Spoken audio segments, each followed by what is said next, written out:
Praise the lord everyone. ఈరోజు నేను ఒక కొత్త విషయాన్ని మీతో పంచుకోవాలని ఆశపడుతున్నాను కదా. దేవుని సన్నిధికి వచ్చినప్పుడు మన హృదయాల్ని కుమ్మరించుకొని దేవుని యొక్క సన్నిధిలో ఆరాధించాలని వాక్యం సెలవిస్తుంది కదా. మనము బైబిల్లో సమూయేలు గ్రంథంలో హన్నా గురించి చూసినప్పుడు, హన్నా దేవుని సన్నిధికి వెళ్ళినప్పుడు తన హృదయం ఎలాంటి పరిస్థితిలో ఉందంటే, తన హృదయం విరిగిపోయిన స్థితిలో ఉంది కదా. తనకు ఎన్నో ఏండ్ల నుంచి సంతానము లేనప్పుడు తన విరిగిపోయిన హృదయాన్ని దేవుని సన్నిధిలో కుమ్మరించుకుంది. హల్లెలూయా. అయితే మనము కూడా దేవుని సన్నిధిలో ఎలా ఉండాలంటే మన హృదయాల్ని కుమ్మరించుకోవాలా.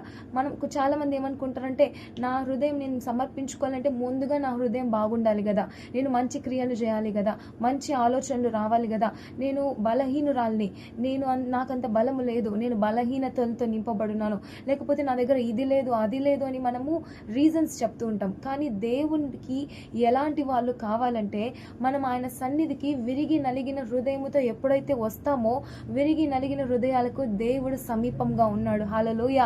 అందుకే దేవుడు ఎలాంటి వాడిని ఎన్నుకుంటున్నాడంటే, లోకంలో ఉన్న ఘనహీనులని ఆయన ఎన్నుకున్నాడు, బలహీనులని ఆయన పిలిచాడు. ఎందుకంటే తన రాజ్యం కొరకు బలమైన పాత్రలుగా వాడుకోవడానికి. అందుకే మోషే దగ్గరికి వెళ్ళినప్పుడు, నువ్వు నా ప్రజల్ని నడిపించాలంటే నాకు నక్తి ఉంది ప్రభా, నాకు నోటి మాంద్యం ఉంది ప్రభా, నేను ఎలా చేయగలనంటే, లోకము నిన్ను నోటి మాంద్యం గల మోషేగా గుర్తిస్తుందేమో, కానీ నా రాజ్యములో నువ్వు ఎలాంటి వాడివంటే, ఇదిగో రెండంచులు గల వాడి అయిన ఖడ్గము నీ నాలుక అని దేవుడు మోషేని గుర్తించి, దేవుడు ఇదిగో ఘనమైన బలహీనమైన పాత్రలను ఘనమైన వాటిగా ఎన్నుకున్నాడు. ఈరోజు నువ్వు ఎలాంటి పరిస్థితిలో ఉన్నా సరే, హృదయం విరిగిపోయిన పరిస్థితి అయినా సరే, దేవుని సన్నిధికి వచ్చి నువ్వు కుమ్మరించుకున్నప్పుడు, అన్నాకు ఎలాగైతే దేవుడు జవాబిచ్చాడో, ఆయన మన హృదయాన్ని బాగుపరిచి మనకు జవాబు ఇవ్వబోతున్నాడు. ఆమెన్.